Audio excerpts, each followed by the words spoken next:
আসসালামু আলাইকুম বন্ধুরা দেখুন ওখানে এই যে একটা হচ্ছে আপনার ছোট মুরগি। এই মুরগিগুলো অলরেডি কিন্তু আমাদের গ্রামীণ অঞ্চলে বেশিরভাগই দেখতে পাওয়া যায়, যদিও এই মুরগিগুলো দেখতে অনেকটাই সুন্দর। এখানে দেখছেন, হ্যাঁ, এগুলো রাস্তাতে এমনি এমনি বেড়ায়।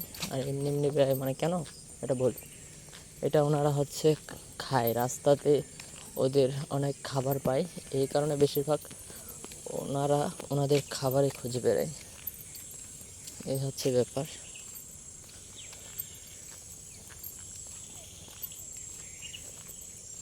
তো আশা করি বিষয়টা বুঝতে পেরেছেন। আর অলরেডি কিন্তু গ্রামের মানুষ, আমরা খেতে খামারে খাই, সেটা জানেন। তো বন্ধু, এই ছিল আজকের ছোট্ট ভিডিওটি ভালো লাগলে অবশ্যই লাইক, শেয়ার, সাবস্ক্রাইব করবেন। সবাই ভালো থাকবেন, সুস্থ থাকবেন। দেখা হচ্ছে পরবর্তী নতুন কোনো এক ভিডিওতে। ধন্যবাদ।